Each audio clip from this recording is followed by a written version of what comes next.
आज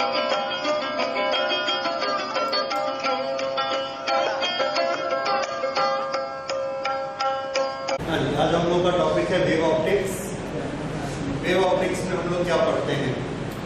लाइट के प्रोपेगेशन का तरीका, लाइट किस तरह से प्रोपेगेट होती है। जैसे यहाँ पर एक सोर्स ऑफ लाइट है और यहाँ पर डेस्टिनेशन, यहाँ पर इसने यहाँ पहुँचना है, यहाँ पर मीडियम है। यहाँ जो भी डिस्टरबेंस होता है उस डिस्टरबेंस को यहाँ पहुँचना है। उसके दो तरीके हो सकते हैं। एक तो ये है कि यहाँ पर जो ये मटेरियल है, जो पार्टिकल है या जो मीडियम का टुकड़ा है, वो मीडियम का टुकड़ा यहाँ से उठे और गोली जैसे चले और जाकर इसको ऐसे हिट करे। इसके पास एनर्जी होगी हाफ mv² या किसी भी तरह की एनर्जी इसके पास होगी। वो एनर्जी लेके ये यहाँ जाएगा और इसमें वो एनर्जी आ जाएगी और ये हिलना शुरू कर देगा। अगर इसने मूव करना शुरू कर दिया, दैट मीन्स इसके पास एनर्जी आ गई। This is one way of propagation of energy. दूसरा रास्ता क्या हो सकता है? दूसरा रास्ता वो है जो हम पानी में देखते हैं। पानी में कैसे? यहाँ पर पानी भरा हुआ है और यहाँ पर एक लकड़ी का टुकड़ा, वुडन पैड यहाँ पे तैर रहा है। यहाँ इस लोकेशन पर हमने इस वाटर को डिस्टर्ब किया। किस तरह से डिस्टर्ब किया? यहाँ से एक पत्थर नीचे गिराया और उस पत्थर ने ये वाले पार्टिकल्स को ऐसे ऑसिलेट कर दिया इस तरह से। So this starts oscillating. अगर ये पार्टिकल ऑसिलेट होना शुरू होता है तो ये नेक्स्ट पार्टिकल को ऑसिलेट करेगा, क्योंकि इलेक्ट्रिसिटी से सब पार्टिकल आपस में इंटरमॉलिक्यूलर फोर्स से जुड़े हुए। ये इसको ऑसिलेट करेगा, ये इसको करेगा, ये इसको करेगा। ये पार्टिकल इधर चलते नहीं जाएगा। ऐसे ऑसिलेट करते करते लास्ट में जब ये पार्टिकल ऑसिलेट होगा तो हम क्या देखते हैं कि ये वाला कंटेनर ऐसे ऊपर नीचे, ये बॉडी ऊपर नीचे होने लगती है। तो हमने यहाँ पर एक मोशन क्रिएट किया था और वो मोशन यहाँ पर पहुंच गया। ये मोशन किस तरीके से पहुंचा?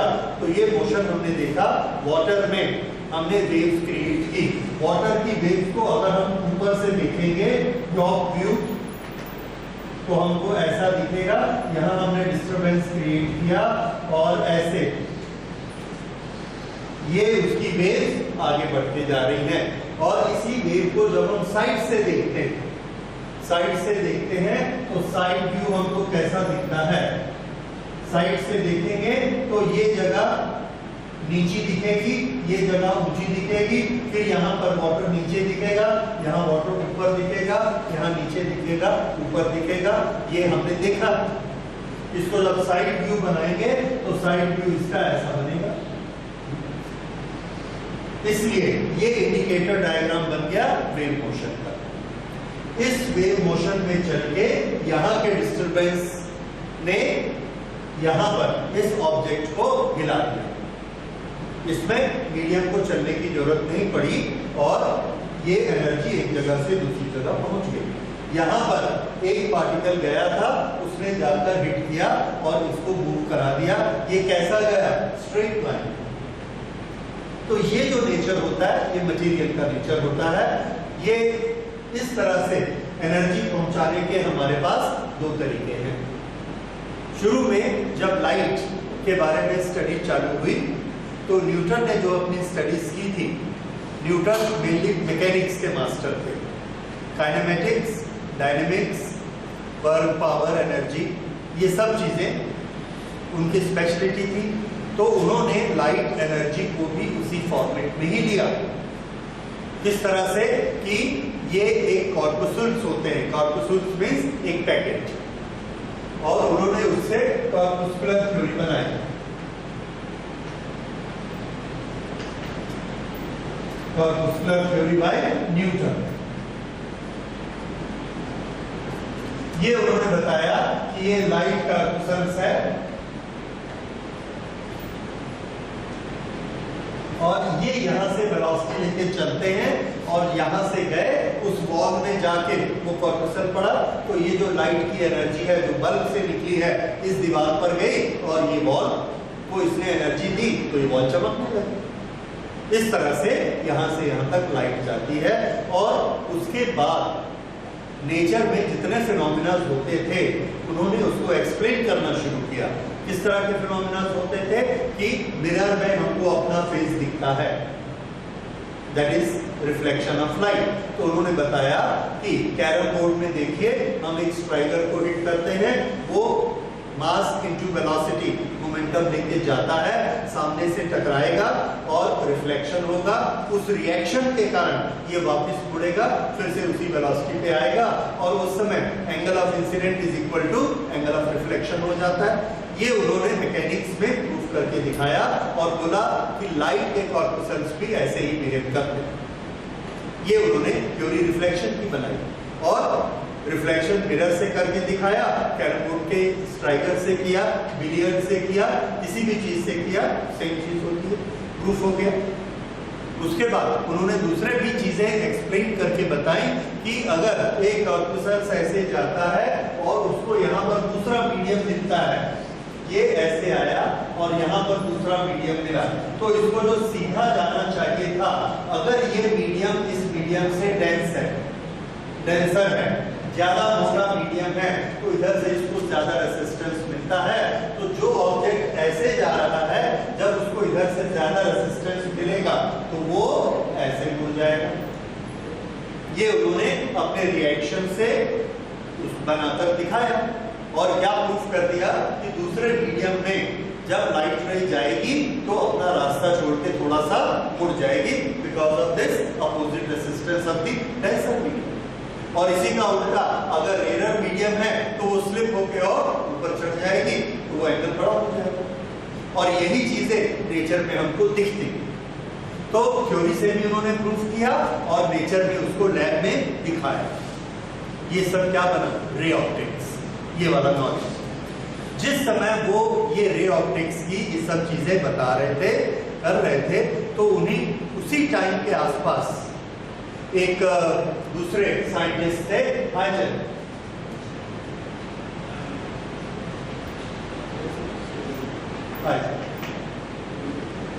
ने दूसरी थ्योरी बनाई।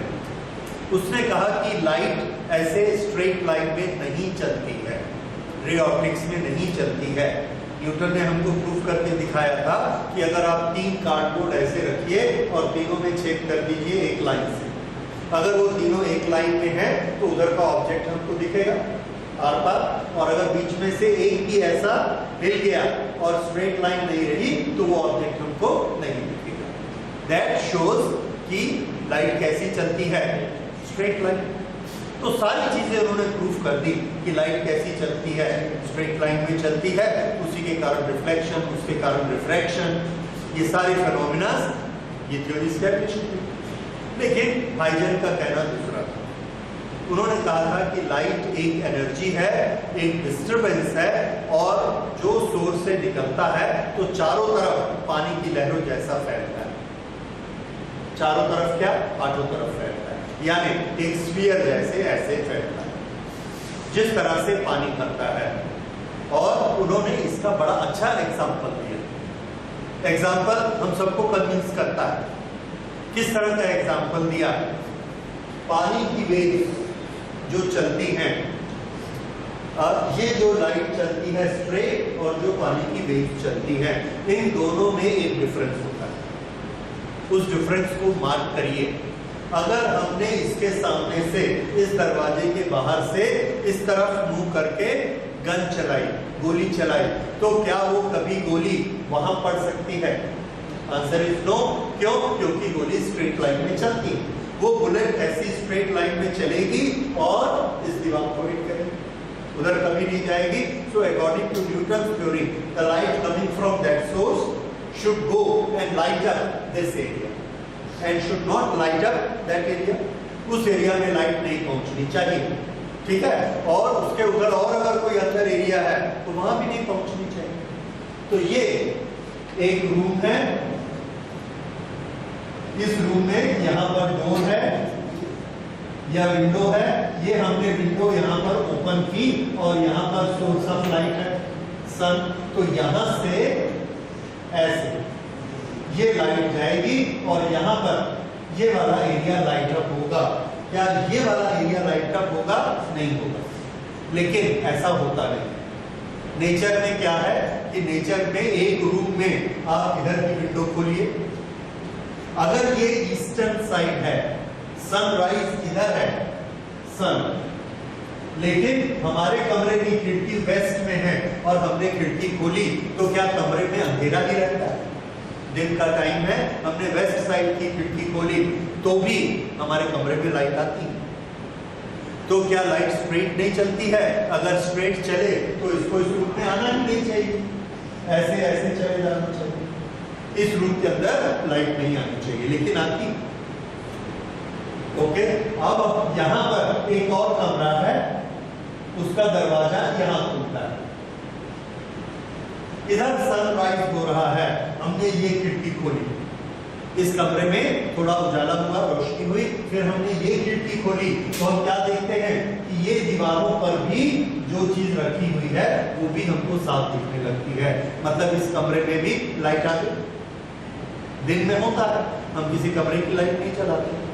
और यहाँ अब ये वाली जो लाइट है यहाँ से अंदर घुसी है और तो कोई रास्ता नहीं है, यहाँ से ऐसे अंदर घुसी, फिर यहाँ से ऐसे घुसी, और अगर हमने यहाँ एक कमरा और बना दिया और ये दरवाजा खोला तो यहाँ भी थोड़ी सी लाइट आ जाएगी। इसके कंपैरिजन में कम होगी पर होगी। इसका क्या मतलब है कि लाइट ऐसे ऐसे ऐसे इतनी बार मुड़ गई, हम देख रहे हैं मुड़ गई, और फिर भी हम क्या बोलते हैं? लाइट स्ट्रेट चलती है। So that was a faulty statement, straight नहीं चलती है।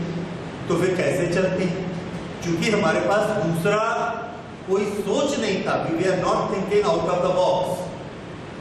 जो किसी ने बता दिया कि लाइट स्ट्रेट चलती है और उसने पिन होल बनाकर हमको प्रूफ कर दिया, तो हर चीज हम स्ट्रेट लाइन से प्रूफ करने पे उतारू हो गए कि कुछ ना कुछ ऐसा होगा।